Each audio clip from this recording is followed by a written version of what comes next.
Welcome, everyone. I'm Amy Hewitt, and I'm the director of the Institute on Community Integration. And my name is Katrina Simons, and I'm the Community Program Specialist at ICI and a former LEND Fellow and a current LEND faculty. Thank you all for coming. So I think it's appropriate that the very first words out of my mouth tonight are a big thank you, and I mean a really big, giant thank you for everyone in this room who made phone calls, wrote letters, shared your stories, tagged people on social media, and pushed to save university centers like ICI across the country. It made a difference, and while we're not through the challenges that we face yet, we were included in both the House and Senate appropriations, and we remain hopeful that when a budget passes, we'll have funding approved. So thank you. I know with certainty that the way that happened was because of you and how hard you worked. For everyone at ICI, I express our sincere gratitude. It's an honor to welcome you here tonight to the Institute on Community Integration's 40th anniversary celebration. For 4 decades, ICI has been advancing inclusion, working to ensure that people with disabilities, particularly people with intellectual and developmental disabilities, are valued, included, and able to contribute to the communities of their choice. Honestly, I thought long and hard about canceling this event because of our financial circumstances and the uncertainty. But I have to say, you just have to look out at you and know we made the right decision to push forward. It's like a big, giant reunion, and I can't imagine celebrating our 40 years together with a greater group of people. So thank you for being here. In that 40 years, remarkable progress has been made in how we teach and support children, youth, and adults with intellectual and developmental disabilities in this country. And while we celebrate the successes and this important ICI milestone, we also acknowledge the challenges that remain for us, and we reaffirm our commitment to building more inclusive, welcoming communities for everyone. We have an incredible program for you tonight that brings together voices from education, advocacy, and inclusion. We have our founding director, Robert Brunix. We have the 39th First Lady of Minnesota, Gwen Walz. And if the plane works out, we have Tim Shriver, the CEO of Special Olympics. And then we have Dean Rodriguez, the Dean of the College of Education and Human Development. And then we have Ellie Wilson.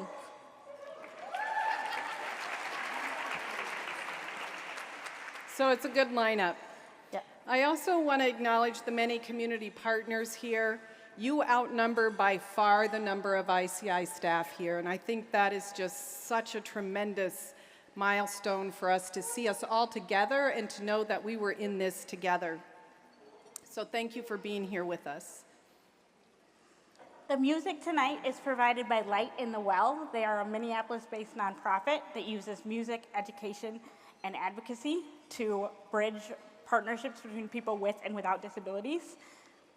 And we also have Tipping Cow Press here with us, and they teach creative writing and publish creative writing by people with intellectual and developmental disabilities to provide a platform and a voice for everyone. I hope that you've already had the opportunity to explore the disability history panels over here by the check-in table, which traces the evolution of perceptions, services, and supports for people with disabilities over many decades, and most importantly for us, highlights ICI in the context of that history. In addition, in the Heritage Gallery, showcases of pieces of art from the Stephanie Evelo Art Collection, part of ICI, and supported by Art for All, the Stephanie Evelo Program for Art Inclusion. Each piece of art is shaped through through exhibitions, donations, and generous gifts, and celebrates the creativity, inclusion, and community for folks with intellectual and developmental disabilities. We have a number of recorded messages tonight to highlight our history. Also, if you look on your table, there are are there though? Are there copies of Impact? There are. Okay, if you look 40 big ideas. Hold it up. If you look on your table, there are copies of Impact, and for the 40th anniversary, we did 40 big ideas for 40 years, because we're just like Forbes.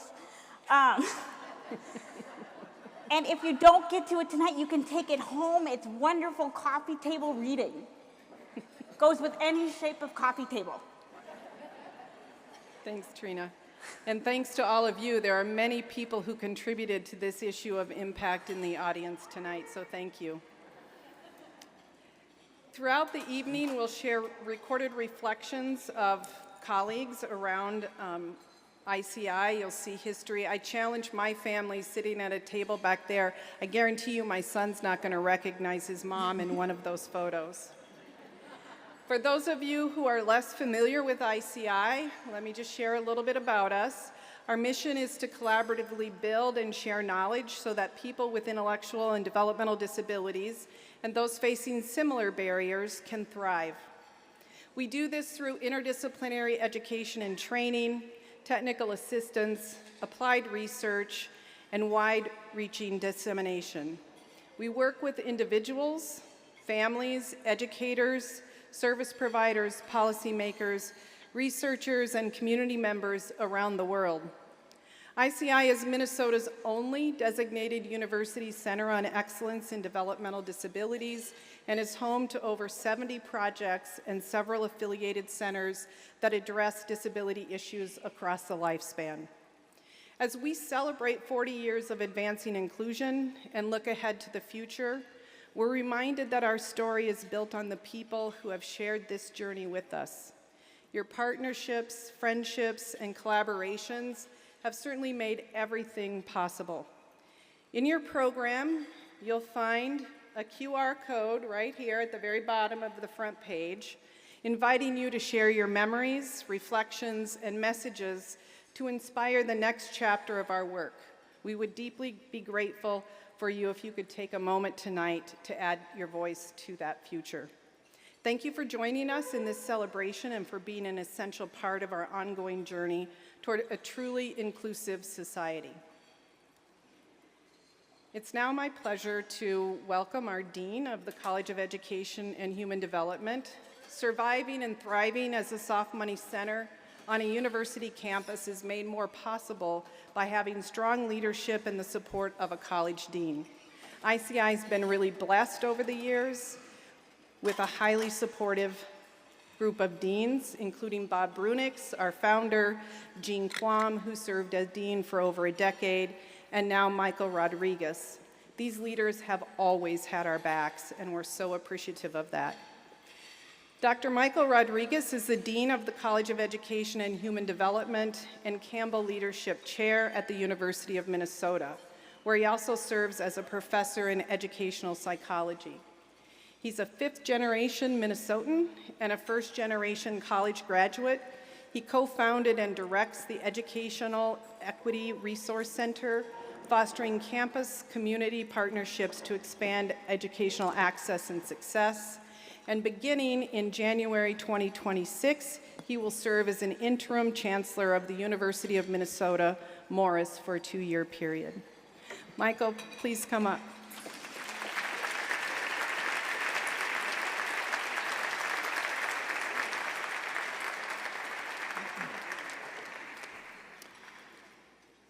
Thank you, Amy. Wow, I feel like I'm at the Academy Awards or something. This is a beautiful collection of experts, community members, family, friends. On behalf of the University of Minnesota and the College of Education and Human Development, I'm happy to formally welcome you to our campus. Tonight's celebration is so special for so many reasons. I hope to mention just a few. And let me start by saying this work is both a personal and professional commitment of mine, and I suspect that that's true for many of you. Way back in 1995, as a graduate research assistant at Michigan State University, I learned about ICI and the work of its centers. I reached out to faculty and researchers at the Institute, seeking resources on the inclusion of individuals with disabilities in schools, and especially the measurement of learning outcomes, which oddly was kind of a unique concept at that time, learning outcomes for individuals with intellectual and developmental disabilities. I was working in a company affiliated with Michigan State University called Disability Research Systems. The director told me there was no better place to seek out state-of-the-art guidance and support for our work than ICI at the University of Minnesota. And it was true.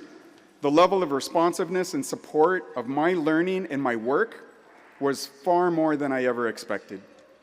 That was 30 years ago. Since then, in my 26 years as a faculty member in CEHD, I continue to learn, join, and partner with the folks in ICI, and I get to see the impact of ICI across the region as well as its increasing global impacts. We really have something special here, and this celebration is a reminder of all ICI has to offer. We continue to explore ways to utilize the expertise and guidance of the professionals in ICI to improve our own accessibility and our own inclusion practices across the college, hoping to engage in the translation of research to practice in our own house. In the college, we are exploring new opportunities to create post-secondary options for individuals with intellectual and developmental disabilities.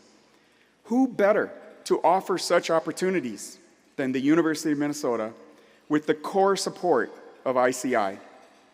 One component of the college core values and mission is the continuous improvement of education opportunities and inclusion, not just for us, not just for now, but for all those yet to come tomorrow and beyond. We all have a lot of work to do, and the track record of ICI will help us continue to make a difference and leverage the collective impact of many partners that are in this room and our partners across the globe. Now let's watch and learn about some of the ways this work actually gets done. Thank you all. Every profession has somebody somewhere who has a mastery of the information in that profession. And it is their duty and responsibility to keep abreast of what's new, what's best, what's innovative. And for folks with intellectual and developmental disabilities, it's the University of Minnesota, and it always has been. The National Alliance for Direct Support Professionals, the organization that I work for, would not be here if not for the folks at ICI, the research that ICI does, and the leadership that ICI has given the field for 40 years. I was always in awe of the breadth of the work that came out of ICI and the quality of the work that came out of ICI and the relevance of the work that came out of ICI. But what I appreciate the most is the culture of ICI. They bring in young researchers, they train them, and they become part of this family of people who care about the impact that this work has on people. That culture doesn't happen in a lot of places. I would not be in the position I am 40 years later without having had the road paved by so many incredible academics and researchers at ICI. ICI has always been one of those beacons for the field of intellectual and developmental disabilities and the university centers for excellence in developmental disabilities. There's been so many contributions that have come out of ICI and has been a great partner to many of us. It's an amazing tapestry for good.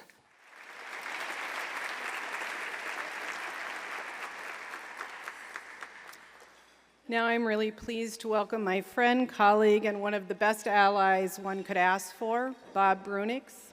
Dr. Brunix is President and Professor Emeritus of the University of Minnesota, and as you've heard already this evening, the founder of the Institute on Community Integration. Over a distinguished 45-year career at this university, he served as professor, dean, provost, and president. Throughout his tenure, Dr. Brunix was widely recognized for advancing higher education, promoting inclusive policies, and championing initiatives that improve the lives of people with disabilities. His leadership at the Institute on Community Integration established it as a national leader in research, demonstration, and advocacy for community inclusion, leaving a lasting impact both on the university and the broader field of disability services. Please welcome Bob Brunix.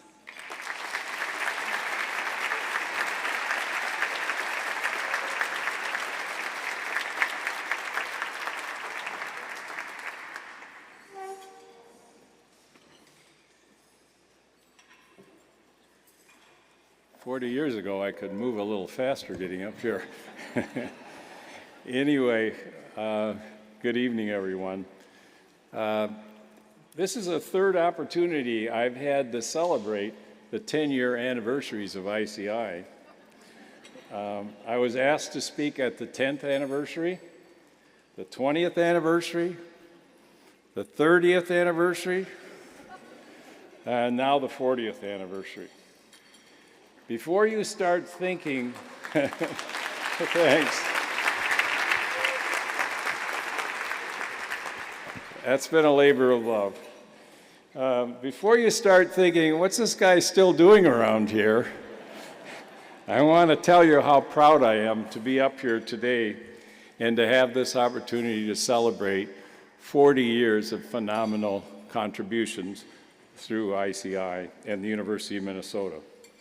There's much to celebrate today, including the opportunity, and I'd remind us of this, to continue your legacy of leadership. This is about celebrating the past, but it's also laying the foundation for, I hope, an even more promising future.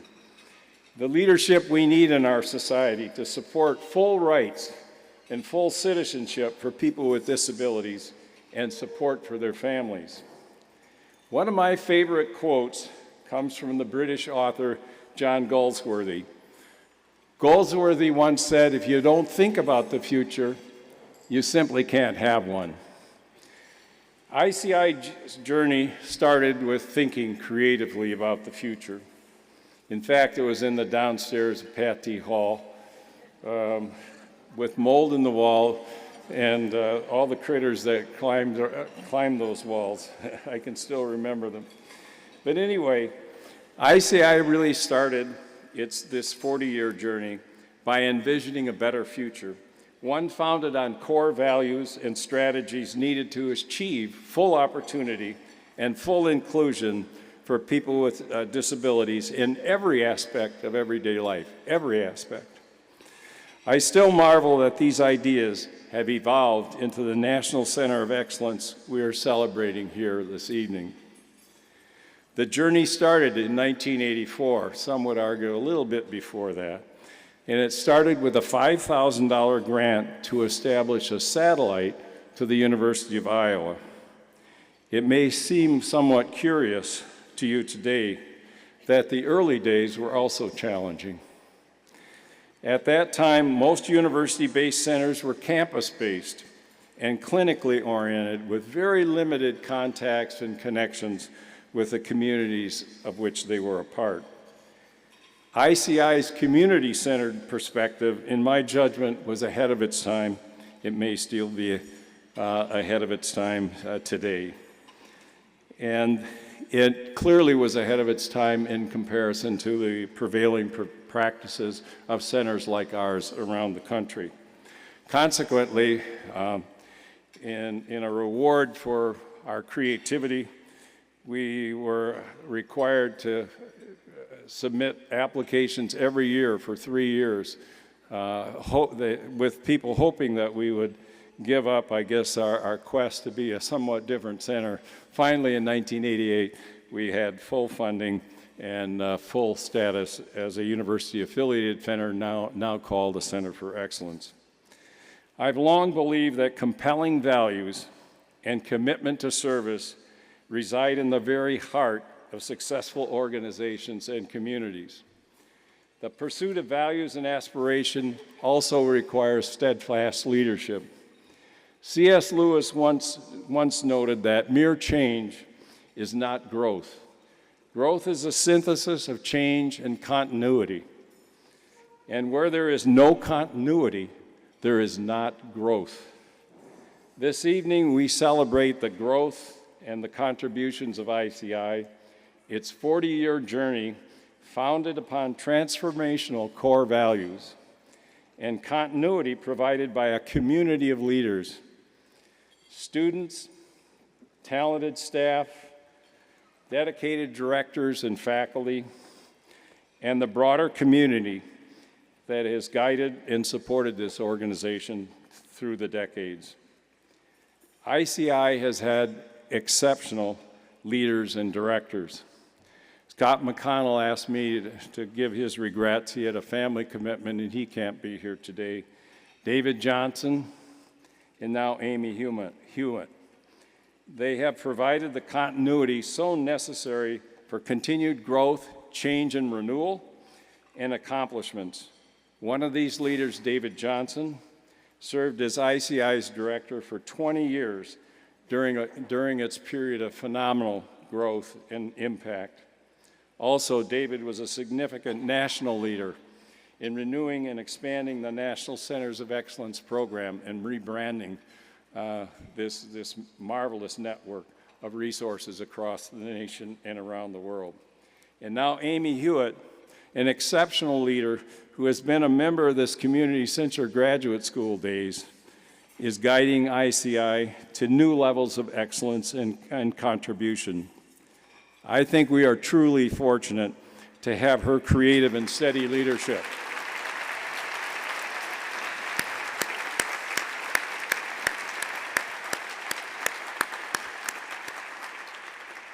Mahatma Gandhi once observed, "You must become the change you hope to see in the world." I believe that this community, ICI, has evolved to lead and support the change we had hoped to see in the lives of people with disabilities, in the lives of their family members, and the possibilities of our communities.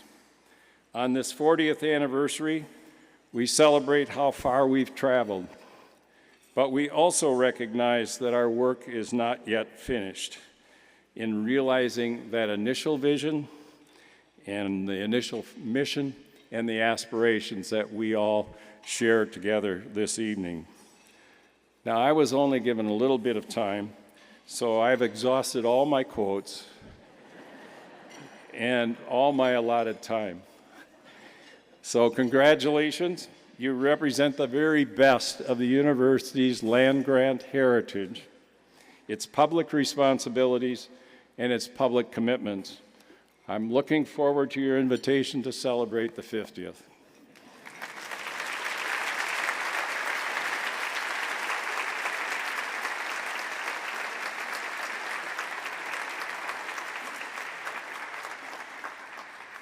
Thank you, Bob.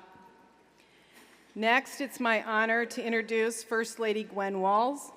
Gwen is a lifelong Minnesotan, a longtime educator, and proud to serve as the 39th First Lady of Minnesota. She began her career teaching English in western Nebraska, where she met her husband, Tim. She has taught in public, alternative, and migrant schools, experience that certainly shaped her lifelong commitment to equity in education. For more than 20 years, Gwen served as an administrator and coordinator in Mankato area public schools, working to close achievement gaps and strive for more equity and access within education systems. Throughout her life, Gwen has worked passionately to build a more just and equitable world, from promoting criminal justice reform to advocating for GLBTQ+ full equality to supporting the arts and more. First Lady Walz is a board member of the 2026 Special Olympics USA Games, which will be hosted next summer in Minnesota on the University of Minnesota campus. Gwen and Tim are proud parents of two wonderful children, Hope and Gus. After calling Mankato home for decades, they now live in St. Paul with Gus, their dog Scout, and their cat Honey. Please welcome First Lady Gwen Waltz.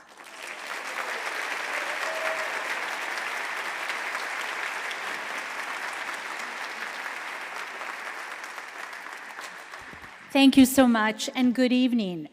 Well, first things first, I think you should all eat your salads. I supervised the lunchroom for a lot of years, and so I'm very comfortable with everyone eating while I speak. In fact, most comfortable. So please go ahead.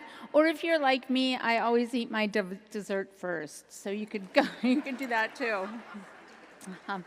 It is a privilege to join you tonight in celebrating 40 years of the University of Minnesota Institute on Community Integration. Tonight, we recognize the extraordinary people whose vision and dedication and compassion have made Minnesota a national leader in supporting children, youth, and adults with disabilities. 40 years ago, the Institute was founded during a turning point, really, in our nation's understanding of disability. At that time, most university centers centered on developmental disabilities. Dr. Brunix, I did my homework here just a little bit. You already said this, but, and they were rooted in the medical model, where cure and prevention were the focus, rather than the human-centered foundation of civil rights.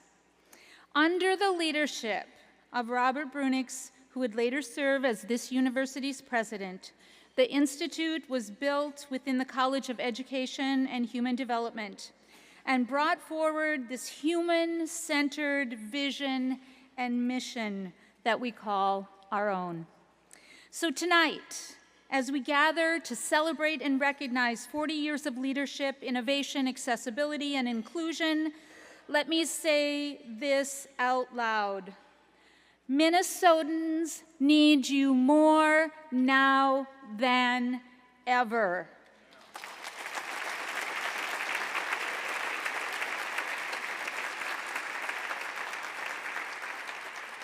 More now than ever, we must support our mutual commitment to transform lives and strengthen Minnesota communities. It is essential that at this moment, recognizing the challenges that confront us, because, and I'm just going to say it, of a federal administration that seeks to divide rather than unite, to exclude rather than include, we articulate the belief that in Minnesota, in this state, within the United States, everyone belongs.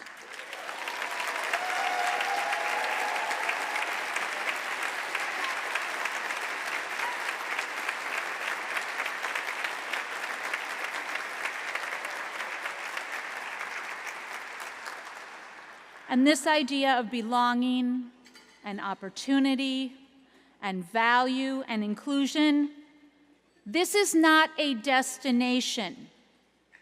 It is a daily practice. Let me say that again. Inclusion is not a destination, it is a daily practice. And daily practice is one of our most potent superpowers that we possess.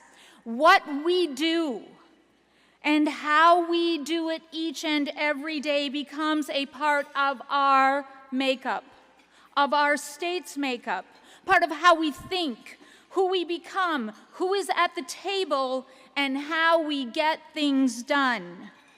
So, as programs are defunded and language is used as a weapon, we in this room, we in this state, we stand firmly planted in daily practice.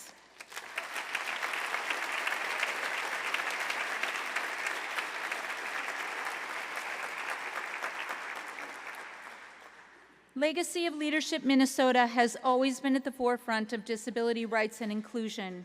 and the Institute on Community Integration, the Governor's Council on Developmental Disabilities, and the Minnesota Disability Law Center have together formed our state's Development Disabilities Act network. And together, they have led with purpose to advance independence, productivity, access, and inclusion. This collaboration reflects the best of who we are as Minnesotans, people who value all of this, who value collaboration, who value community, who value opportunity for all. This collaborative commitment to all Minnesotans that the governor and I will fight tooth and nail to protect, where dignity and potential of every person is valued, celebrated, and protected every single day. So to everyone here, to everyone at the University of Minnesota Institute on Community Integration, both past and present, know that you are valued. Know that your work is most important.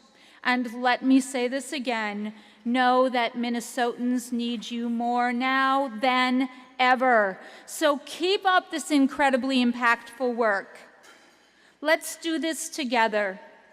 Let's show people who we are and what we value. And congratulations on 40 years of transforming lives and strengthening Minnesota communities. The governor and I both know that Minnesota is better and becoming better because of you. So here's to it. 40 years of leadership, innovation, accessibility, and inclusion. Thank you so very, very much.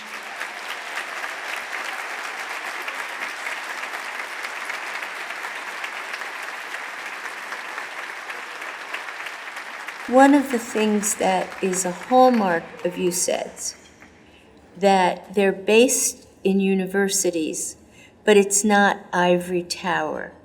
And it's not, what drives the work of UCEDS is not the investigator or the professor's interests, but what are the needs of the community. I also think it's part of ICI's secret sauce of what they do to make things go farther faster, because if you don't have to worry about it's this person's project or it's that individual's accolade, it's a shared accolade and we're able to move forward more quickly. That's not typical.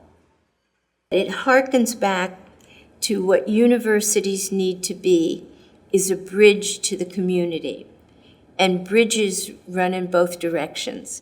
I see people now living lives where they get to make the same choices that I do, and they get to make the same mistakes that I do, and they get to build resilience like I do.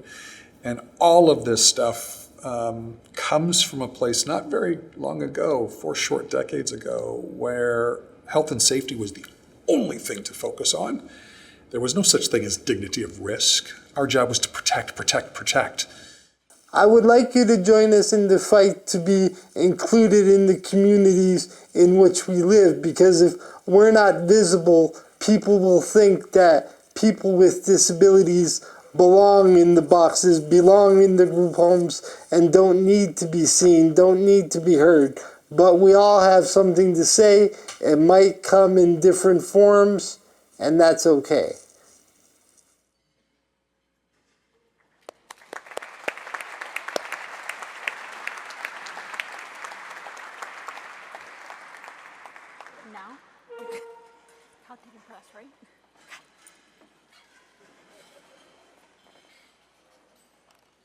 Thank you, First Lady Walls, for that lovely rallying cry, and also for permission to eat our dessert first.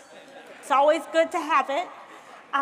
We're now going to hear our first piece of 2 tonight from Cow Tipping Press. Cow Tipping Press is a Minneapolis-based nonprofit that teaches creative writing to people living with intellectual and developmental disabilities, and they also publish work by individuals living with intellectual and developmental disabilities, and they seek to foster human expression through their work. So, and our first piece is by Nicholas Kelly, and it's called Flowers. And in Nick's words, he likes to ride his bike and hike and walk and play guitar and piano and video games. What a well-balanced individual. Do you give lessons Thank you. on how to do that? Thank you. Thank you. Thank you.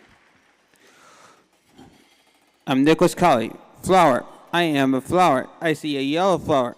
I see a pink flower. I see a red flower. I am a baby flower. I see a bird. I am old flower. I am dying of old flower. Fox in the magic wood. Fox running in the woods. Fox is chasing the butterfly. And fox is catching the fish. The fox is inside the house. The fox is in the doghouse. The fox is eating the berries. The fox is drinking the water. The fox is eating the dog treat. The fox is running when the dog chases the fox. The fox is in the magic tree. The fox is swinging on the bed and the tree house. The fox is seeing the woods cutter. The fox is playing in the snow. The fox is swimming at the pond. The fox is scratching the tree. The fox is scratching the baby chick. The fox seeing the magic school bus. The fox is climbing the tree and eating the apple. The magic in the wood castle. The fox is seeing the butterfly in the house. The fox is in the wood house.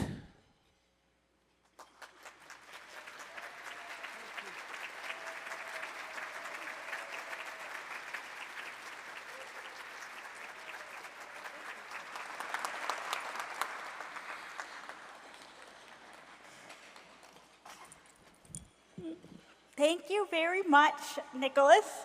That was great. And now I'm supposed to announce dinner, but it's looking like we all took our permission from First Lady Walls. And so enjoy, and you'll have 25 minutes. And while you're eating dinner, we encourage you to talk with the people at your table. But if you're not into that, there's also lots of things you can walk around and see.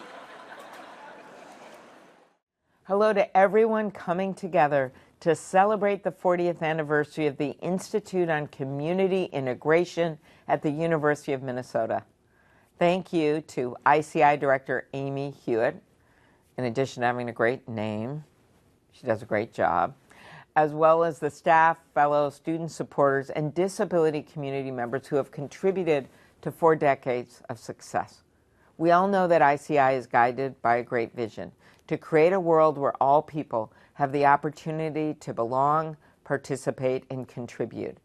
That means cross-disciplinary collaboration and training to better support people with disabilities. It means working with organizations, policymakers, and agency to improve services. It means researching the best policies and practices to help people with disabilities and thrive. I believe in evidence and getting facts. And it means sharing that information so that everyone can benefit from it. That's what you've done. And here's just one example of what it has meant in practice. Over several years, ICI worked with a local organization in Mankato, that's where my husband's from, that supports people with disabilities, on a project to help the people it serves find independent work in their communities. Their work has helped 1,300 people with disabilities transition to start jobs where they work independently or at above minimum wage. One employee, Brady, who found work as a busboy at Olive Garden, said he liked his role because, in his words, "It makes me feel good to be on my own at work." I love that. Over the last 40 years, you have contributed to the independence and the success of Brady and so many others. Thank you for everything you do. That's why I've made it a priority to support your efforts in the Senate. I know the importance of maintaining dedicated funding for programs and services for people with disabilities, including those at the Administration on Intellectual and Developmental Disabilities. It provides critical specialized support to ICI and so many other incredible organizations doing essential work. I've worked to fund it in the past, and I will continue to do so. Second, we need to reverse the Medicaid cuts from earlier this year. I fought those cuts, and I will continue to do it. Medicaid provides health care and long-term care to 1 in 5 Minnesotans, including kids, families, and people with chronic health conditions and disabilities. The budget bill passed earlier this year will create red tape for Americans whose disability should exempt them from work requirements and will cut the benefits that make it possible for so many disabled Americans to get the care they need to live with independence and dignity. We have to strengthen the laws, not make them worse, to ensure that people with disabilities can get a quality education, afford housing, vote in elections, and be safe. I have been particularly focused on building on the success of the ABLE Act, which allows people to create tax-free savings accounts, as you know, to cover expenses like education, caregiving, transportation, and housing. Right now, I'm working to pass my bipartisan bill with Senator Eric Schmidt to allow employers to contribute to ABLE accounts the way they are able to contribute to 401k accounts. So we got the bill done. I was proud to be part of that. Now we want to build on it. This legislation empowers people with disabilities by making it easier for them to save for their futures. I'm going to fight for policies that empower people with disabilities, not hurt them. And knowing the work you do, seeing it at home, imagining you all gathered today, that gives me inspiration in a really tough time right now. It's our state's tradition. We're the state that sent Hubert Humphrey to the Senate, where he fought for equal treatment of people with disabilities. When he became vice president, then Minnesota sent Walter Mondale to pick up the fight. Mondale pushed for the passage of the Rehabilitation Act. He recounted a story at the time of a woman who was denied a job on a college campus because the trustees thought, quote, get this, normal students shouldn't see her. Mondale didn't have any of that, and he got stuff done. Then we had the late Senator Dave Durenberger, who played a pivotal role in passing the Americans with Disabilities Act. I got to speak at Dave's funeral and talk about his groundbreaking work. And of course, the late Senator Paul Wellstone fought long and hard for mental health parity. Champions like Senator Humphrey, Mondale, Durenberger, and Wellstone left us with a tremendous legacy. I'm committed to continuing it, and I know you are too. Congratulations to everyone at the Institute on Community Integration for 40 years of outstanding work. I can't wait to see what you do next. Thank you for the inspiration. Thank you for everyone you've helped and will help for the next 40 years. Welcome back, everyone. We're going to get started again. I've never been so thankful for the travel gods to be on our side tonight. It's my honor to introduce our next speaker, Tim Shriver. Tim is a husband, father, educator, best-selling author. He's also the chairman of Special Olympics, a global movement to end discrimination against people with intellectual disabilities, and the founder of Unite.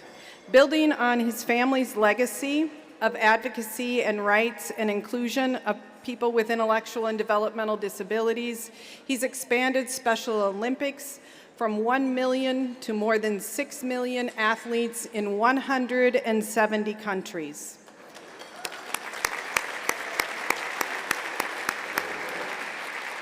Through this work, he continues the vision of his mother, Eunice Kennedy Shriver, whose leadership helped launch both Special Olympics and landmark disability policy during the Kennedy administration. Today, through Unite, Tim works to extend the same spirit of inclusion to a divided world, pioneering the Dignity Index to promote empathy and dignity in public life. Tim co-founded and chairs the Collaborative for Academic, Social, and Emotional Learning, CASEL, the leading organization advancing social and emotional learning in schools. He's also been executive producer of several films celebrating dignity and inclusion, including Amistad, The Ringer, and The Peanut Butter Falcon.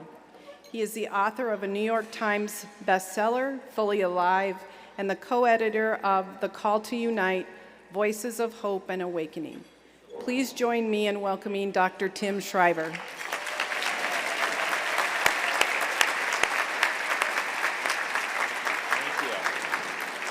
Wow, that was a lot. Did everybody get their dessert in? Yeah, that whole introduction was enough for a piece of cheesecake. Thank you, Amy. Thank you all for having me. And I'm also grateful to the travel gods. What Amy's referring to is I just landed about an hour ago, and I was worried that I would be too late, but I'm very grateful to be here. I want to join all of you and thank you, Katrina, Amy, of course, Michael. I just got here at the end of your remarks. President Brunix, great to hear from you again and be reminded of your work. I don't know if Charlie Lakin's here, but is Charlie here? He's here. Hey, Charlie.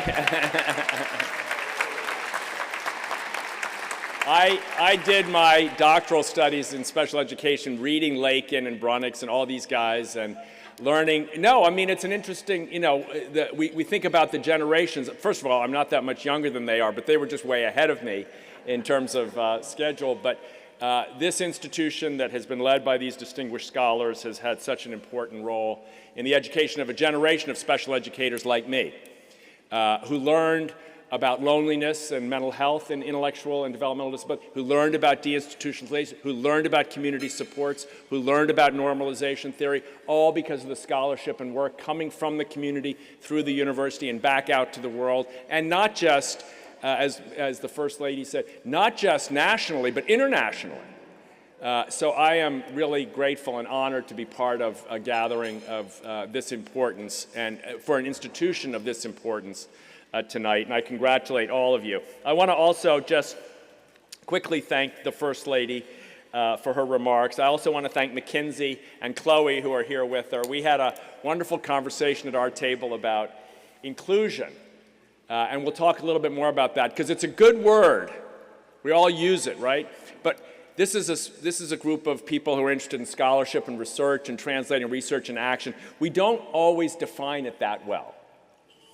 And sometimes there are definitions that people who don't have intellectual challenges have, and there's a very different definition sometimes that comes from people who have been excluded about what inclusion really means. So we had a good conversation about the moral courage that's needed to be an includer at our table. And I just want to suggest that, as the First Lady said, this is a moment in which moral courage is being asked of you, of everyone here.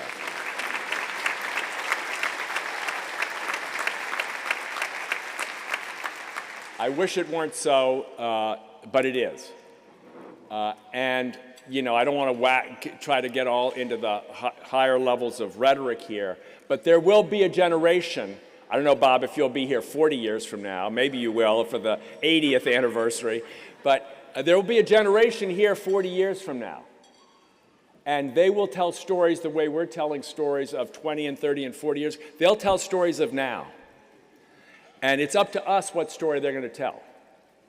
And it's up to us to define the stories that will shape the capacity of an institution like this to make its mark. And I'm just thrilled to be part of trying to make sure we tell a damn good story of resistance so, yeah. So I was asked to speak on 6 topics, and seeing as this was an academic institution, I have lots of footnotes. No, I don't have any of that. But I'm going to try to run through a couple of ideas that I hope will be helpful in reminding us of what resistance is all about. I'm starting with this picture. The picture in the upper part of that slide is of the opening ceremonies of Special Olympics World Games. This was in 1995. And it's small, and I know my eyesight's not that good anymore. But if you can see in this picture, you have a full stadium, 80,000 people. Down on the field, you have about 6,000 Special Olympics athletes, that time from about 120 countries. And it's 95, so they'd all been given, one of the gifts they had was a single-use camera. So everyone's running around on the field, the Special Olympics athletes, coaches, volunteers, taking pictures. But at this moment, President Clinton is speaking because he's the first president to ever come to a Special Olympics. I don't know if, I'm not going to go there about next, yeah, that's a different. Anyway, so Clinton was there, and one of the photographers saw a group of athletes that, didn't know what country they were from, but they all were trying to get a picture of Clinton. He was at the top of the stadium for security reasons. They wouldn't let him come down on the field. So he was at the top, and all the athletes were holding up their cameras. Do you guys remember cameras? Yeah, okay, so the little thing with the little button. Anyway, the photographer sees them, and they're maybe from an African or a Latin, he doesn't know where, and they all have the cameras backwards. And the lens is pointing on their nose, like 12 athletes, and he sees them, he says, they're wasting all their film, they're taking pictures of their noses. So he goes over, and he says, you're trying to get a picture of the president and the athlete. He says, you got to turn the camera around, and then you push the button. And the athlete says, oh, thank you. But if you look through the viewfinder backwards, the camera works like binoculars, and you can see the president perfectly clearly at the top of the stadium.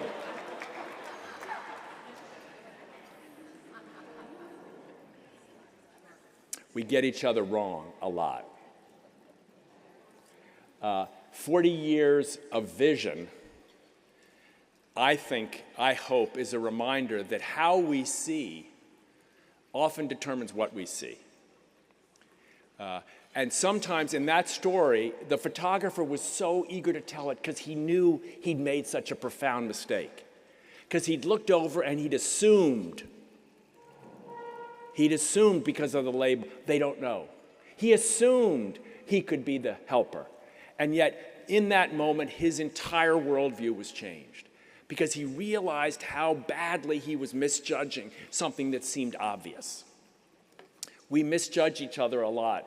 This is don't worry, you're not going to see too much of me. This is the last picture. But this is a picture, and I took this about a year ago for a podcast I started doing.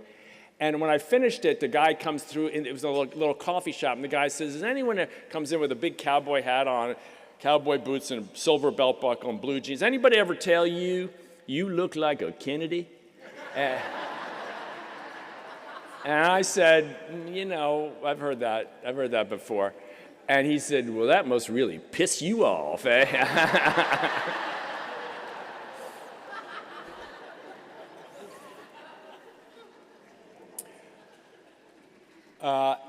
It's funny. It was funny, actually. And most people say nice things when they say that kind of stuff. But the point is how quick we are to judge.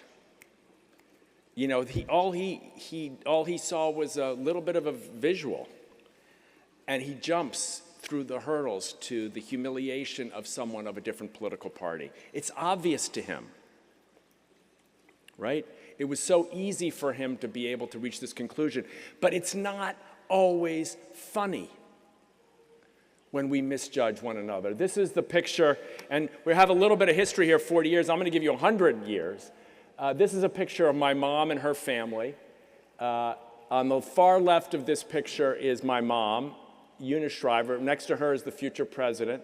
And there's it's a big family, so don't worry, I'm not going to tell you about all of them. But next to the future president is my Aunt Rosemary. And most people, if they know anything about this family, they know President Kennedy, they might know Robert F. Kennedy, they might know Ted Kennedy, my politically active members of the family. But almost no one knows that in 1918, to this family, that mom and dad in the middle, Joseph and Rose Kennedy, made, to me, the most important decision they made as parents in their lives, which is that when Rosemary was born, they kept her at home. Contrary to medical advice, contrary to scientific advice, the medical model was breaking families apart in those days. And in 1918, Rosemary, a well-to-do family, was almost sure to end up at an institution because everybody told those mothers and fathers, you've got to move on. Don't ruin your life trying to care for this child. And there's Rosemary. And this is where she would have been. 1928, when Rosemary was 9 years old, Oliver Wendell Holmes wrote this decision, 3 generations of imbeciles are enough, in Buck v. Bell. She was a 9-year-old little girl. Imagine at 12 or 14 what would have happened to her when the mass sterilization of women, and later of some men too, was the standard policy of the United States government and culture, right? So my grandparents made one decision, and that is that there's my mom and her sister. Her sister had no school, had no doctor, had no friends, never went to a birthday party, had no options in life. My mother would tell the story about my grandmother putting down the phone and saying, there's nothing for Rosemary, there's nothing. And my mother would say, I could hear her voice tail off, nothing, nothing, nothing, nothing. But what she did for my mother was raise her with Rosemary so that she knew the culture was wrong. Because she knew her sister was wonderful. She knew her sister had gifts. She knew her sister could contribute. She knew her sister could sail and play games and race and learn. And she saw the culture out beyond her, and she knew it was wrong. How could you look at the world and see your sister here with all these gifts and see people treating her like hell and not say to yourself, they got it wrong. They don't have their lens clear. The future president, there he is on the beach. It's just a picture of a brother and a sister. You know, and people say, well, you know, where did he learn what he did? I think he learned as much about how to be a political leader from Rosemary as he did from Franklin Roosevelt or Woodrow Wilson or Abraham Lincoln or George Washington, for that matter. Because he learned from Rosemary that when you give yourself unselfishly to another human being, you get your best self back. And so he made his political mark, his signature political mark, about asking Americans to do just that. Give yourself to your country. Give yourself to causes that matter. Give yourself to people who are on the margins. And so when you get to 1963 and this bill signing ceremony, the first of the bills that would lead to the creation of the DD Act and the funding of these centers, the USEDS, the IDDRCs, the university-affiliated programs, there he is giving the signing pen on October 24th of 1963, less than a month before he would lose his life, to his sister who had pushed him. And when you read his remarks, if you ever care to, any history buffs here, you'll hear almost invariably a twist at the end where he says, I know what this is like. Families shouldn't have to go through this. People should, we all know, he would say.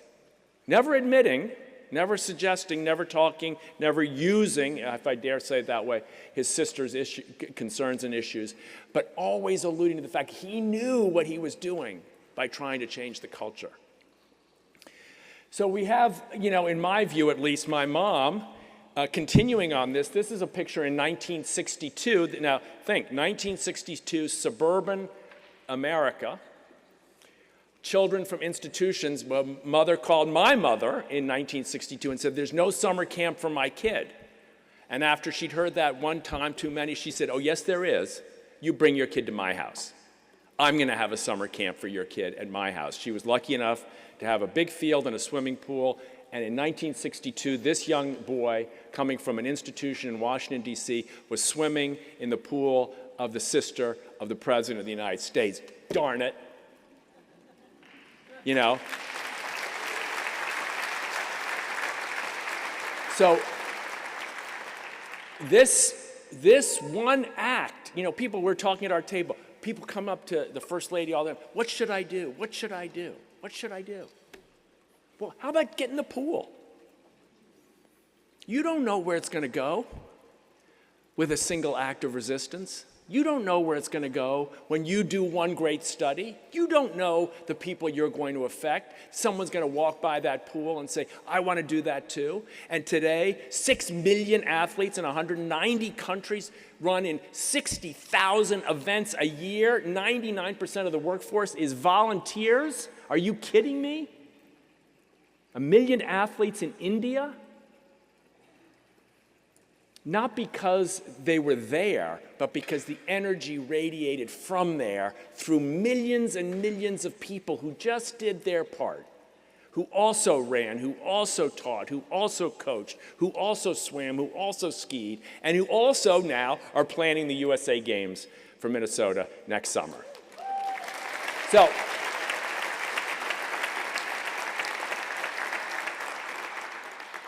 this is not all about my family, but I can't help but share, just in the, I hope it's okay, just in the context of this center and its roots that go back to trying to, I hope I'm making that point clear.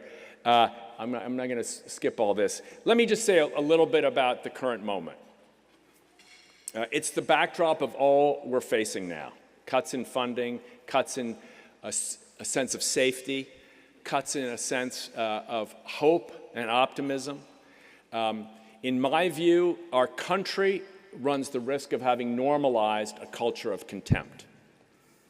We have, I'm not a politician, but I'm a citizen. Everybody here is a citizen. We can have our theories of what issues our political leaders need to pay attention to. In my view, we have a new issue. It's an issue from which the country could learn a lot from this movement. When we changed the way we treated each other, we got a different outcome. We got people that were locked up for life and treated like subhuman, and we got horrible outcomes. We started to treat them with dignity and hope and possibility and independence, and we got fantastic outcomes. We have a problem in our country about how we treat each other. I call it the contempt industrial complex. Arthur Brooks calls it the outrage industrial complex. We have to find ways, in my view, to take this issue on in a singular way. It's not the same as the issue of Medicaid funding or immigration or education funding. All those are important. I'm not suggesting any of them don't matter. But I'm suggesting that if we don't take on this issue, we will fail the test. Senator Klobuchar talking about all those great Minnesota senators. Hubert Humphrey, when I was a kid, was known as the happy warrior. I don't know how many people remember that. If you're old as I am, you do. Anyway, he was the happy warrior.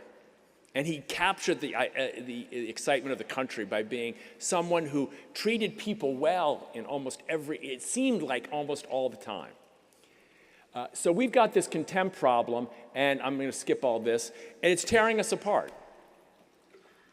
About 100 million of us have ended a relationship in our families or with close friends. I don't know, so that would mean about a third of this room. I'm in that group. My family's been torn apart by this. And other families have been too. So this is not a condition that has no victims. Our families are victims. Our faith-based institutions are victims. Political problem solving is a victim of this contempt industrial complex. Most Americans think we're on the wrong path. Almost all of us think we're too divided. Almost everyone now has come to the point where they see the future as more gloomy than the past. Not because the economy is not strong, by the way. It's a whole nother talk. But I'm not saying the economy's good, but we're not in a depression. We're not in a recession. And yet we're gloomier and gloomier every year. So our solution is be an includer. Here you see cops and Special Olympics athletes who run this Flame of Hope. There's about 1,000 of them in Minneapolis tonight. We are opening our convention of law enforcement people. You know, these are just average cops. You know how much the average cops have raised over the last 22 years, I think it is, for Special Olympics, with selling T-shirts and waiting on tables and jumping into the ocean and the lakes in the middle of the winter? $1.1 billion.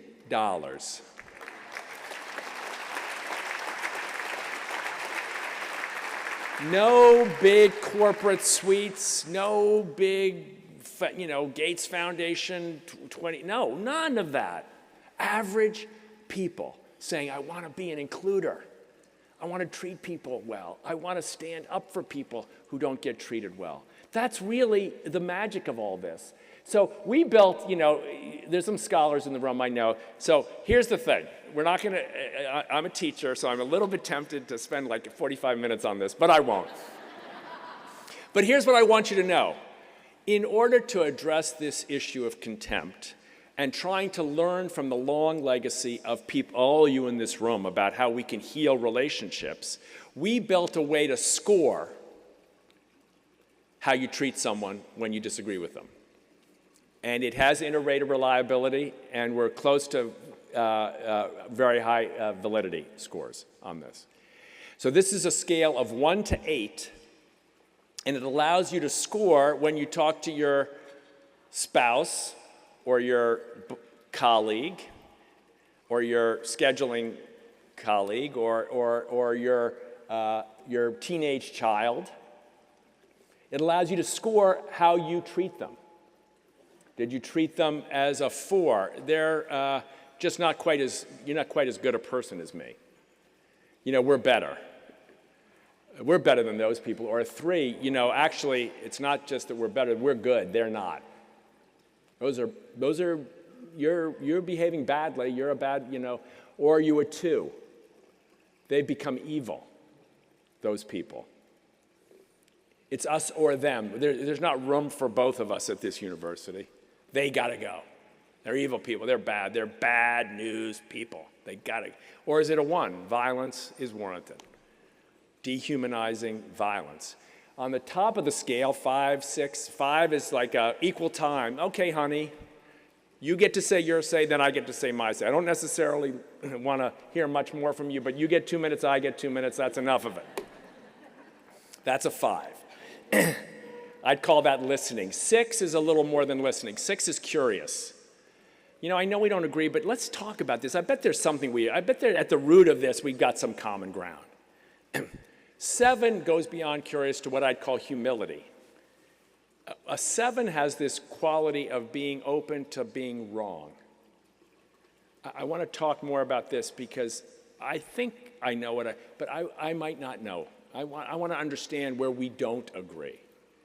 And I want to explore that. A great scientist, a great scholar has to live at the level of 7, in my view. Because otherwise your questions are lousy and your methods will be flawed. But if you're a 7 and you're open and you're curious in that way, then you get great, in my view, studies. And an 8 is a person who just treats people well no matter what. An 8 is a person like Nelson Mandela, who walks out of prison and goes and has lunch with the person who cost him 27 years of his life, or other people like that. And a lot of parents of teenagers are 8s. Because they take people who are being really hateful towards them and they love them.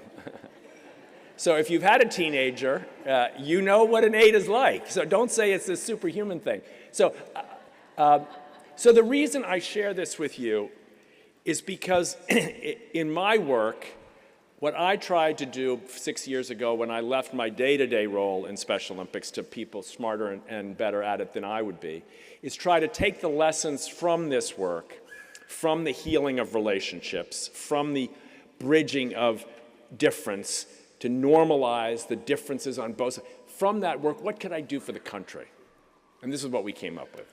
It's not quite as mesmerizing maybe as jumping in the pool as like my mom did, but I hope it does, it's a credit to the work of so many of you, but also to all those Special Olympics athletes and people with intellectual, developmental, neurodivergent conditions, all those people who have been so freaking patient with the world and who endured so much and still gave it a shot, still gave the rest of us a shot. Because they, more than anyone I've ever seen in my life, show up even after being pointed at and labeled and laughed at and ridiculed, and they still come back. And they still try. And they still show up here. When many, many other people would give up. They operate so many times. It's not a one group. I know we're talking to hundreds of millions of people, but often I've seen these heroic examples. So, you know, if we had more time, I'd let you score these. These are fun little exercises. We don't have time for it, but I'll just do one here. So this is Simone Biles. Now, if I went back, I'd let you look at the scoring guide again. But here she is saying, I think it's all about sportsmanship. This is Simone Biles at the Olympics, where she bowed to the person who beat her. I don't know if you remember at the Paris Olympics. And she said, I don't care whether you win or lose. We're always going to keep a good face and support our competitors because they've worked just as hard as we have. Now, you can score this. Do you want to go back? Let's go back here. I'm going to give you a hint. This is a 4, a 5, or a 6. Okay? So now I'm going to go forward again. Here it is. It's all about sportsmanship. A 4 is we're good, they're bad. A 5 is everybody gets equal time. A 6 is we find things that we share in common. Take a guess. See how quick you are. Very good. 6, a bunch of very smart people in Minnesota. So anyway, we can do this for hours. So here's one from Taylor Swift. Taylor Swift is a psycho. She's the cancer of the music industry. So I'm just going to go through. That's a 3 on the scale. It's very, very reliable. If I trained you for 20 minutes, 98% of you would score a 3. You'd get it like that. It's a no-brainer. Here's Mahatma Gandhi. I claim to be a simple individual, likely to err like any other mortal. I have humility enough to confess my errors and retrace my steps. This is classic 7. Okay, so this is the way we're trying to bring to the culture the qualities of life that we have been teaching at ICI for a generation. Now, some people say, well, 8 is not possible, especially in politics. Mrs. Waltz, I'm not going to say that you might have thought that at one point or another, but treating the other side with dignity no matter what is possible. So here's Pharrell Williams, one of my favorite quotes. Won't read the whole thing. This is after the 2016 election. He just said this off the cuff, by the way. I'm telling you the world is a beautiful place, but it doesn't work without, listen to the 2 words, off the cuff, empathy and inclusion. I get it that divisive stuff works. We learned that. But you have to choose what side you're on. Now, you can choose to be a Democrat or a Republican. You can choose to be in favor of inclusive classrooms or separate classrooms. You can choose to be in favor of more medication or more therapy. You can choose a lot of things. You got to choose on this one too. Are you going to be on the side of the haters, or are you going to be on the side of the people who treat others with dignity? This is what he says. And he says, I'm choosing inclusion. By the way, with no reference to special needs or anything like that. I'm choosing inclusion. I'm choosing love for everybody. Even when I disagree with someone, I'm wishing them the best and hoping for the best, because we can't win the other way. We've spent about 10 years trying to destroy the other side, and it's not getting us very far. Now, you can say it might be helping some people, but I don't think so. Anyway, these are skills. This is all kind of fun stuff. I'm just going to give you this one example. So one of the things we find when we show this index to people is, instead of trying to judge Trump or Biden or whoever, in the politics, they end up looking at themselves. And they take it home and they go, okay, honey, I know last night I said, you've just crossed one line too many, and you just have to stop being so stupid about the way you're approaching this problem. I realized I'm a 3 on the dignity index, honey. I'm sorry. Yeah. He's going to do that tonight. You're going to do that tonight, right? No, I'm just kidding. I don't mean to pick on you. But anyway, one of the things that we've got to, I think about is not just who's wrong over there, but how we're approaching the people who are over there. And here's my favorite clip of a child who has learned this lesson. It's a complicated lesson to be able to evaluate yourself, but let's see if this works. Do you think? Maxine, are you smart? Yeah. Are you strong? Yeah. Are you brave? Yeah. Are you pretty? Yeah. Are you kind?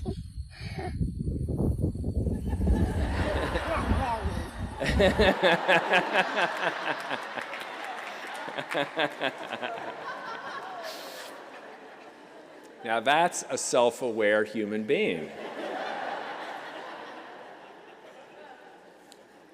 So here's my message, gang. If she can do it, you can do it.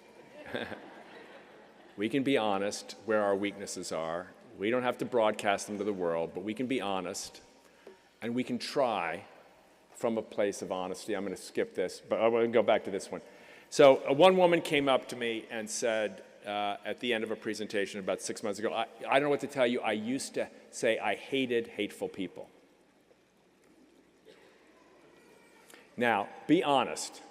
If I asked you before I put this up, how many people in the room hate hateful people? Would you put your hand up? Yeah. Yeah, of course you would. Everybody hates hateful people, right?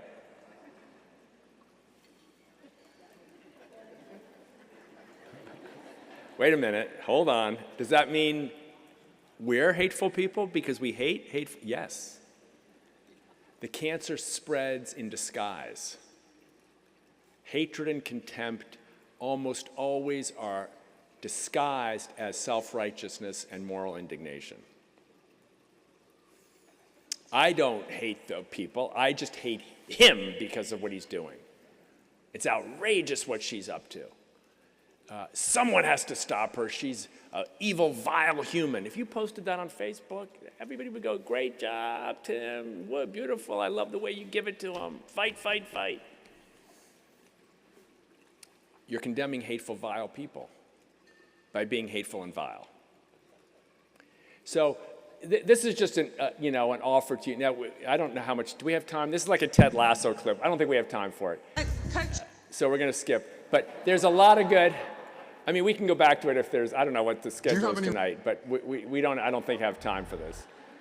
But I do think, I do want to leave you with a video if I could. Do I have, how are we doing? I'm done? Over time? Skip the video? Okay. So in a moment like this, I would say, we need role models. We need the role model sitting next to you, the role model on your right or on your left, the role models who have gone before us. But we also, I think, would be good to be reminded of how many young people in the world today, because of this institution, are growing up and seeing their peers from a whole range of abilities and differences as their peers. This is one school in Rhode Island. This is a short video that was made by ESPN about 2 years ago to describe the transformation they've made. I'll show it, and then I'll wrap it up. No, I won't. No, I won't. Okay, well, we took care of that problem. Doesn't work. This is they rewrote their school motto, these kids at Pontigansett High School in Rhode Island. And it says, as a member of my community, I pledge to look for the lonely, the isolated, the left out, the challenged, and the bullied. I pledge to overcome the fear of difference and replace it with the power of inclusion. I choose to include. That became the school. We were talking about going out of your way. Our young people are doing this a lot. And when we get discouraged about the ways the larger forces at work, and when we get irritated that we're losing funding, which we deserve and which we need to do the work we have to do, and when we want to fight back against that, go for it. But remember, young people who are doing this also, and trying to do it without hatred. Remember your own leaders. We must act before this progress is undone. We must act before this progress is undone. 40 years, I hate to say it, some value in looking back and remembering the $5,000 that started us. But a lot of value and necessity to focus on the present moment and make sure that we act before this progress is undone. So I leave you with an offer to remember that acts of inclusion are acts of resistance, and acts of joy are acts of resistance. And acts of treating someone with dignity is an act of resistance in a culture that doesn't. And acts of commitment to things that are not popular is an act of resistance. And you're here tonight, every single one of you, I know this is true, for one reason or another, you're here because you're a resistor. This is not the cream of the crop in terms of power and influence in the world. Everybody came to this work because you're you're willing to make acts of resistance. Now is your time. This is a jar of Scylla. You can see it here. This picture was taken about 10 years ago, and I have it in my office because Ajara Scylla, I think she's 13 years old when this picture was taken, is standing before the world completely unafraid, completely, in my view, free. You see what place she came in her race? 7th. How many pictures do you have at home with you in 7th place? She has this one. Because she doesn't need the world to tell her what's right and wrong. She knows she ran her race beautifully. She doesn't need a number to remind her of her dignity. She knows, in my view, that she has dignity. And she doesn't need anybody to tell her that life is not in part about resistance. So she's my inspiration. You've got so many here in the room with you tonight, and I thank you for welcoming me and for being part of what we will all together create, not just over the next few days, but in the years ahead. Congratulations to all of you. Thank you.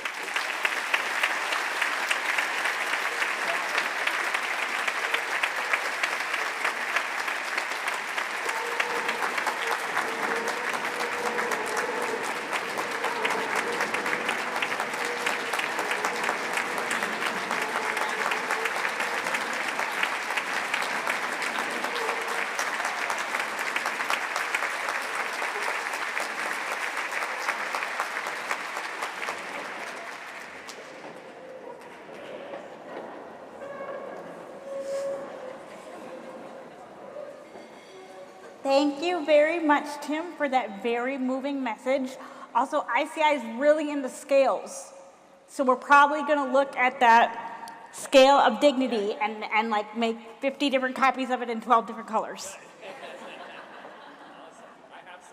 Okay, great. We would love it. Okay. And then I was supposed to introduce that video about Amy Klobuchar, but it started and I hadn't done it yet. So apologies to Amy Klobuchar. She's not here, so I think it's okay. And also I'm going to vote for her. So, and I think one or two of you will too. So I think in the end that's going to work out for us. But we really are so thankful to have her as a steadfast and unwavering ally in our battle. Oh, I forgot. Okay. And now it's time for Tipping Cow Press again. And that is founded by Brian Boyce, who is a former Minnesota Len Fellow and a valued ally of ours also. And so Lisa Poppe is going to come and show us her one-woman play. It's entitled Best Friends. In her own words, Lisa enjoys reading books about Egypt and pyramids and going to Florida. Do you need another person to go to Florida with you, Lisa? I don't know. So we thank you very much for coming, Lisa.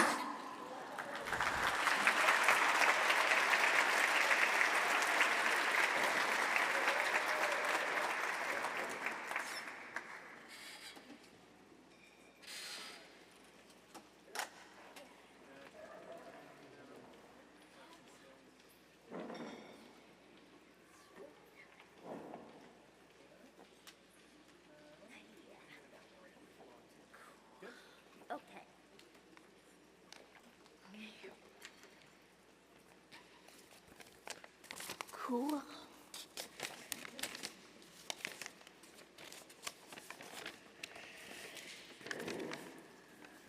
Okay, I'm Lisa Poppe and Best Friends. Characters Rose, Emily, and Abby. These three are having a picnic, and it's set in 1920s. They're in black and white. They're in a silent film. Rose, Emily, and Abby are doing gymnastics. And then they're joining the circus.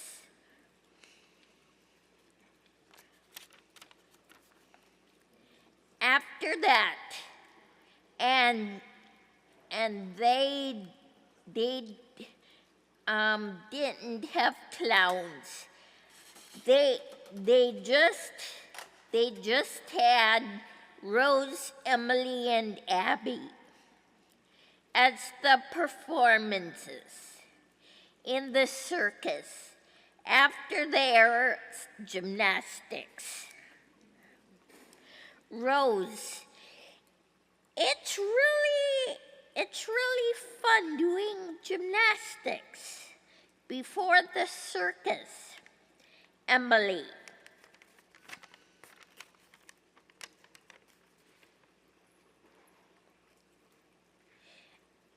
Emily, to Rose, I had fun too, joining the circus after gymnastics. Abby, ditto. They had elephants in the 1920s. So what happened was they all got stopped.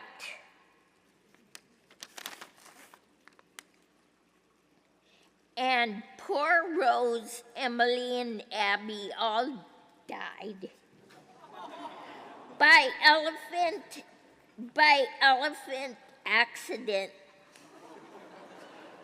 injury, and play.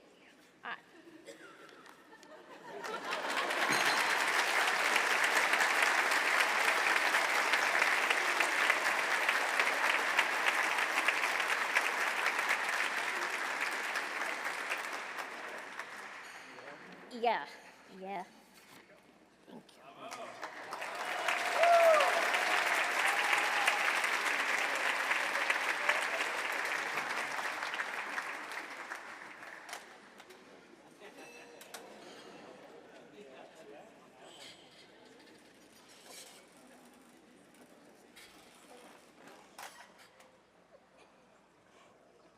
Thank you, Lisa. We're really glad there's no elephants here tonight. I would now like to introduce Allie Wilson. Allie Wilson is a former Lend Fellow and a National Institute of Educational Leadership Fellow. She has 20 years of working with people with disabilities, and she was also a camp counselor. So if there should be any type of environmental emergency, she's got us.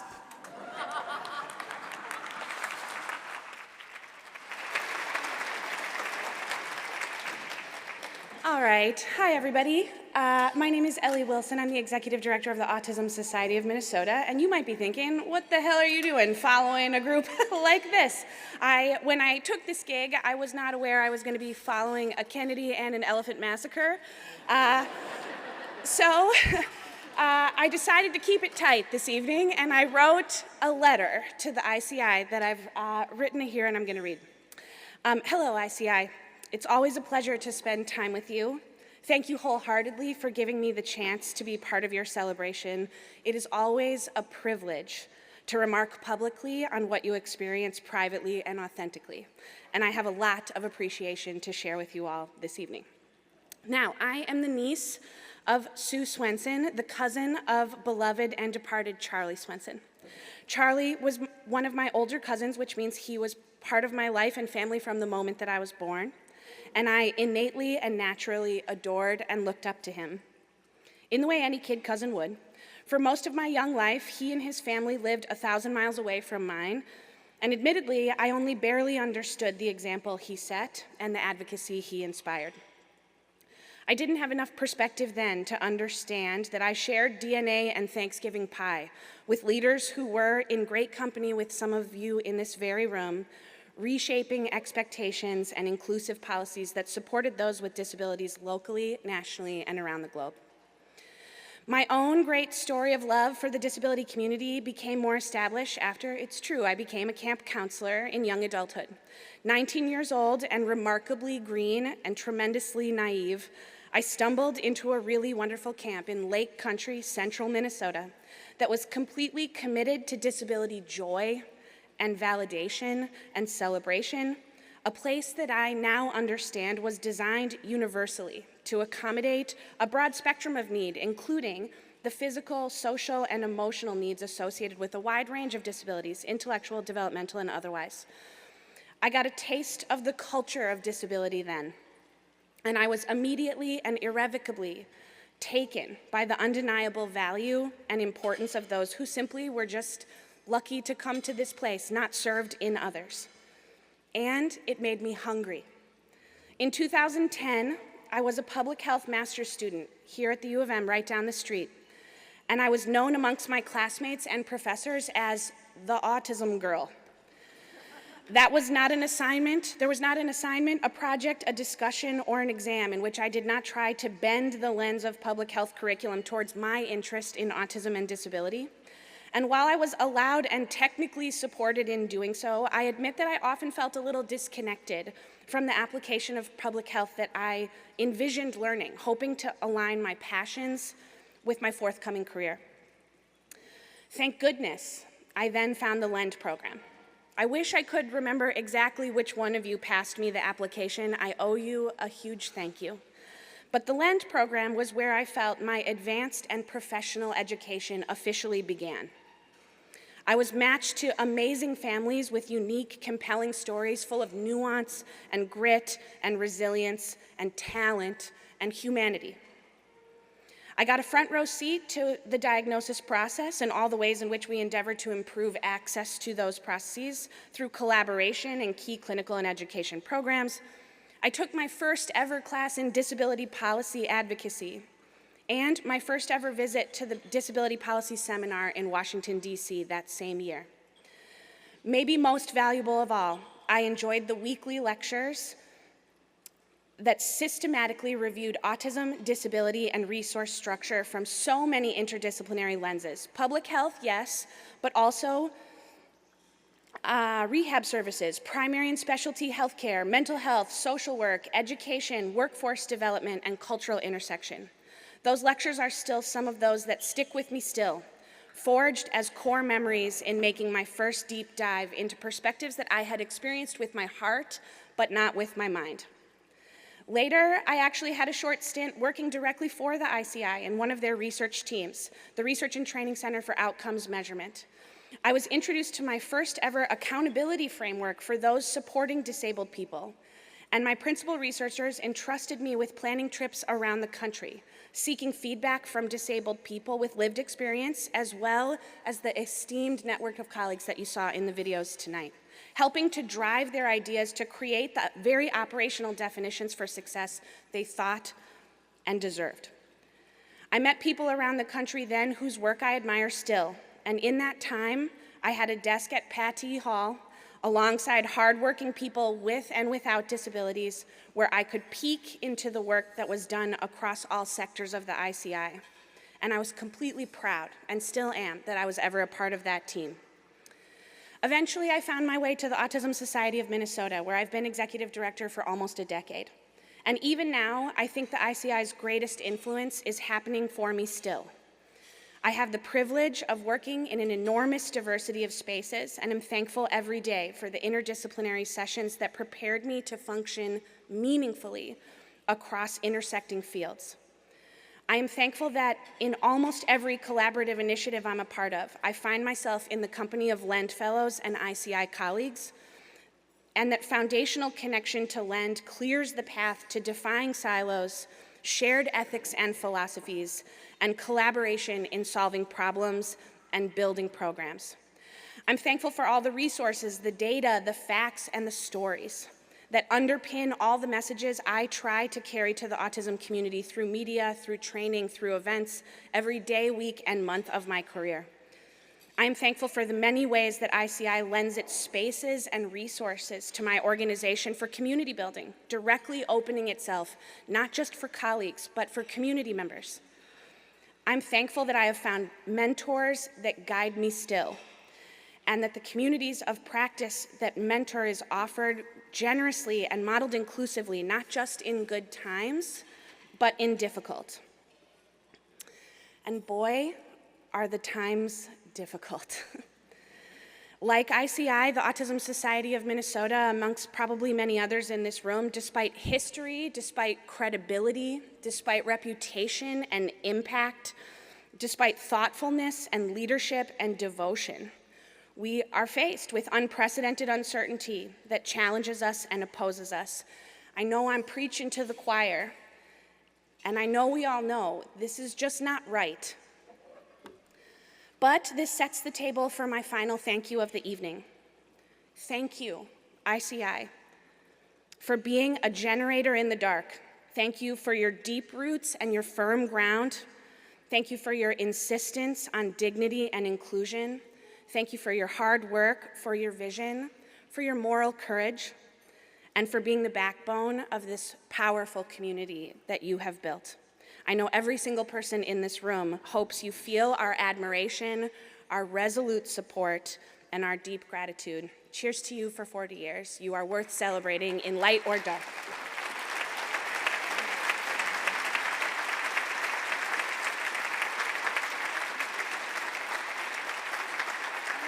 All of us have built an incredible foundation in this field that we should be very proud of. But I think, given my age, I know that nothing is forever, and that we really need to protect the foundation that we have. Continue to hopefully make it grow, but my feeling in the next couple of years is really to solidify that foundation. If we were no longer to be collecting data on an annual basis about the services and supports that people receive, I think we would very quickly be back to where we were in the late 1960s, early 1970s. We would have no way of accounting for what was happening in people's lives, the accountability of dollars and services that were happening. We wouldn't know. When nobody's measuring, when nobody's paying attention, it is human nature to backslide and go back to old habits. And the last thing we want to do is see people back in segregated settings, back in places where they lack personal choice and control. The thought of any cuts putting us back in a place where people are housed in large groups and supported in a ratio that's almost impossible to do anything beyond helping people stay safe and healthy.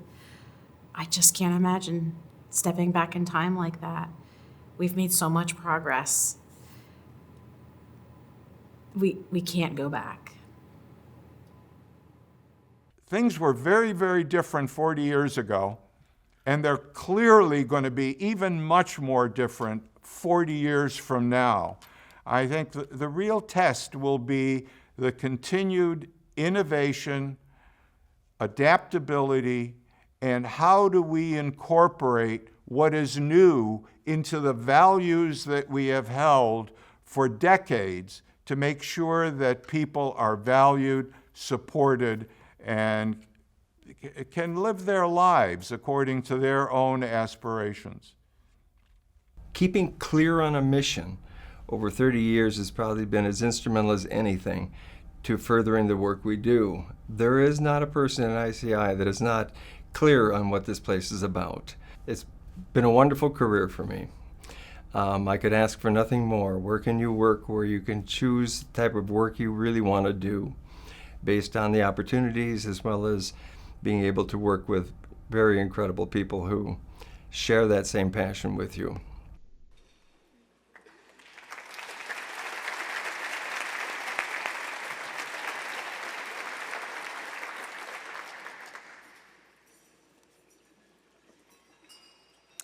First of all, Ellie, thank you so much for your letter to ICI. I hope everybody who works at ICI appreciates it as much as me. I know every year we have to write annual reports, our accountability measures, and the good thing about it is that we follow every single fellow that's ever worked at ICI over 40 years, and we know where they are. And we know the leadership roles that they have. There are many of them in this audience tonight, and Ellie's just a really great example of that. But before I begin my closing reflections, and I know we're a little bit behind time, and I'm not going to cut them short, so just bear with me. But before I start those reflections, I want to express how honored we were to be able to hear that recorded message from Dr. David Johnson, who led ICI with vision and passion and dedication for 20 years. His steadfast leadership shaped the Institute into the force it is today, and a force for inclusion, research, and innovation that we celebrated tonight. His legacy continues to guide our work every single day, And if I'm being honest, I've had many unidirectional conversations with David over the last 9 months, seeking his wisdom, wishing that I could just hear that dry sense of humor one more time, because we share that same sense of humor and we really got one another. But he continues to support me now in my role as a leader of ICI, even in his absence.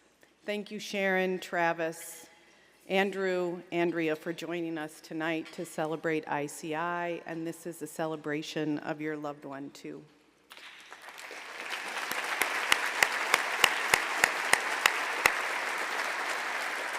I'm rarely at a loss of words, but tonight I am kind of at a loss of words. There's just not enough to express the gratitude of our partnerships and the colleagues, the Minnesota Len Fellows, everybody who's here to celebrate ICI and our role in our communities. The partnerships and collaborations that we've built over decades wouldn't be possible without you, and we're really appreciative of that. And to the ICI staff and their family members who are here with us tonight, thank you. You are ICI. You are how and why we do the work that we do. And I'm painfully and acutely aware that you are working in a context of extreme uncertainty and stress, and I know that's hard. I'm glad you're able to be here tonight, surrounded by partners with whom you've collaborated for a long time, and I hope you leave this celebration knowing how much your work matters and how much you mean to ICI.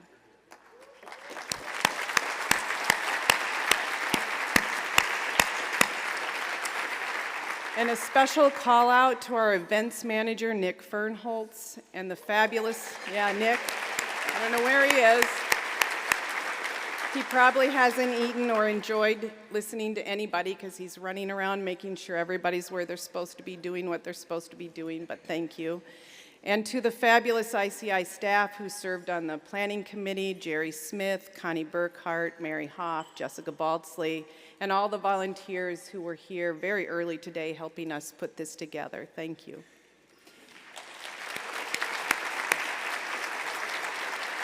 As we close tonight's celebration, I want to take a moment to reflect not only where we've been, but where we must go next. Tonight we've heard from remarkable people who've helped shape the field of intellectual and developmental disabilities. We've celebrated our 40 years of being the Institute on Community Integration and our work in research, innovation, advocacy that has touched countless lives. It's a moment, all of a sudden I'm recording myself on here. I don't have any idea. That's never happened to me before, but it's really a moment for us to recommit, because while we've come a long way in our work towards inclusion, the real everyday human work of supporting people with disabilities to learn, live, love, and belong in their communities is far from finished. If you've had a chance to explore the visual timeline that was on display tonight, if you haven't, please check it out. Jerry worked really hard on it for a long time. You've seen how this moment evolved and the movement evolved, how good intentions to provide education and services sometimes led to really harmful outcomes for people when systems grew too big and too impersonal. You've seen how families and people with disabilities themselves, though, changed that course. You heard this from Tim, insisting on the right to make their own choices and to live their own lives. And you've seen how broader social and political forces, our fears, our progress, our compassion, shaped every step along that journey. This history reminds us that progress is never guaranteed, and that values must guide us when good ideas grow quickly in scale. 40 years ago, when ICI was founded, tens of thousands of people with intellectual disabilities still lived in large state-run institutions. They were out of sight and too often forgotten. Many families were told, just give up hope. At the same time, children with disabilities were primarily educated in segregated schools and segregated classrooms. But people pushed back. They demanded something better. They built community programs, often in church basements, with pure determination. They ensured inclusion in school was also an option. Their advocacy worked. Today, over 1 million people with intellectual and developmental disabilities receive support to live in the community with their family and in their own homes or with support from others. And more children, youth, and adults are included in their schools in general education classes, including opportunities for inclusive post-secondary education, which would not have even been heard of 40 years ago. Deinstitutionalization is perhaps one of the greatest public policy successes of our time. It shows that it's possible when values meet vision and when bipartisan leadership and community action align. But progress doesn't guarantee permanence. We're now seeing the cracks of the very foundation that made this progress possible. The United States Department of Education is being dismantled in real time, threatening the very existence of special education and vocational rehabilitation. Direct support professionals, the people who support people with intellectual and developmental disabilities to live rich and meaningful lives, they're leaving the field in record numbers because they can't afford to live. Service provider agencies are closing, waiting lists are growing, and too many children, youth, and adults with disabilities receive no services and are ending up where we promised they'd never, ever return. Hospital wards, jails, emergency rooms, institutions, and segregated schools. This is not just a funding issue, this is solidly a values issue. We have to ask ourselves these hard questions. Do we still believe that every person, regardless of disability, deserves a place in the community? Do we still believe that inclusion strengthens not only those we serve, but all of us? At ICI, we believe this, we do. And we believe that communities thrive when everybody contributes. That belief is not ideological, it's practical. When people with disabilities work, volunteer, pay taxes, and share their strengths, the entire community benefits. When individuals and families can rely on stable, skilled support, they stay employed, they're healthy, and they're more connected. When students with disabilities learn alongside their peers, all students learn new knowledge and develop new skills. They become more empathetic, creative, and resilient. Inclusion is not an ideology, it's good policy. But to sustain it, we must do these things.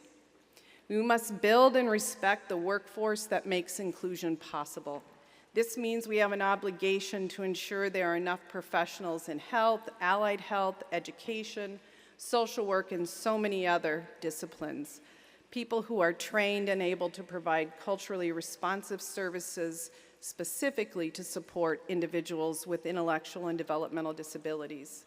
It also means that we must focus on direct support professionals and educational assistants who deserve the same recognition and stability as nurses, teachers, first responders, doctors, lawyers. They are the backbone of community support. Investing in them is not a handout. It's how we safeguard the billions of dollars already invested in human services and education systems in this country. Without a workforce, there's no system of support. We also must focus more on results.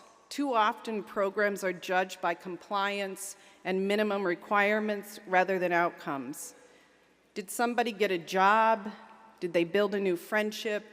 Did they live more independently? Too often, we latch on to a big idea that has no evidence base whatsoever. And too often, we abandon what we know and have learned from implementation science on how to truly create effective systems change. We owe taxpayers and individuals with disabilities and their families real accountability, not just paperwork and big ideas. And we must be bold enough to totally rethink our systems. We must ask for something different. We continue to focus on the individual and their needs. Person-centered services is intertwined in every single thing we do. It's important, but has this focus resulted in letting the community off the hook? What are we doing to change the community?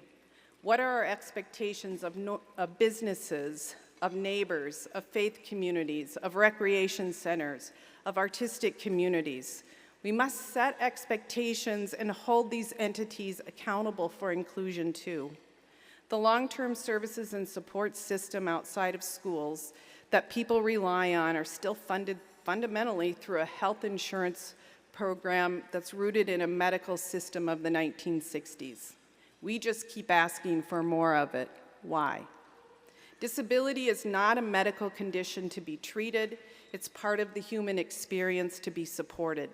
We need a system built on the social model of disability, grounded in community, equity, and justice. We need systems of support that expect community members, programs, businesses, and all services to do their part and to make changes to ensure that people with disabilities are truly included. None of this will be easy. Change never is easy. But our history shows us that we know how to do hard things. We've done them before.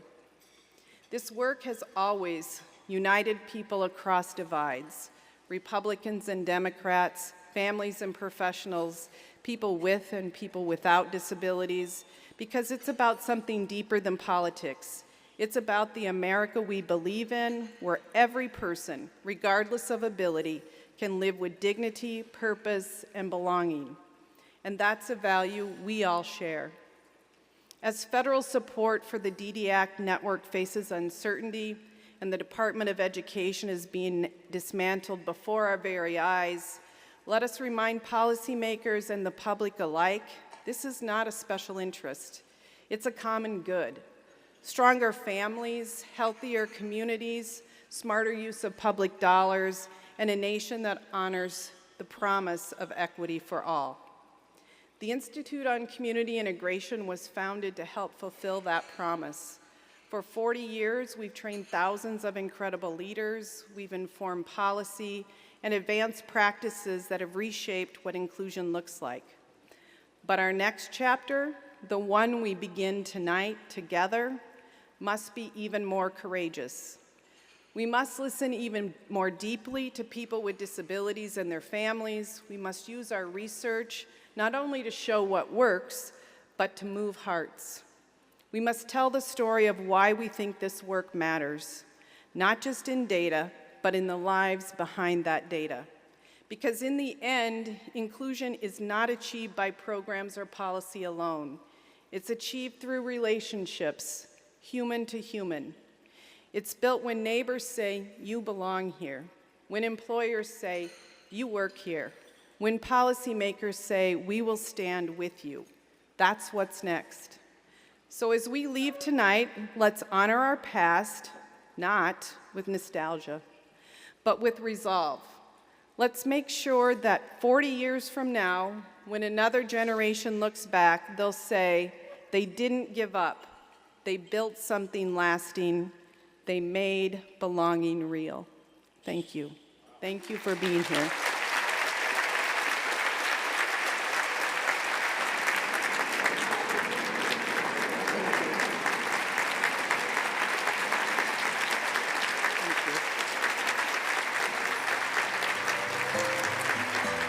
Thank you so much. There's time left. I hope you use the rest of the evening to network more with your colleagues, your neighbors, your friends, and thank you again for being here.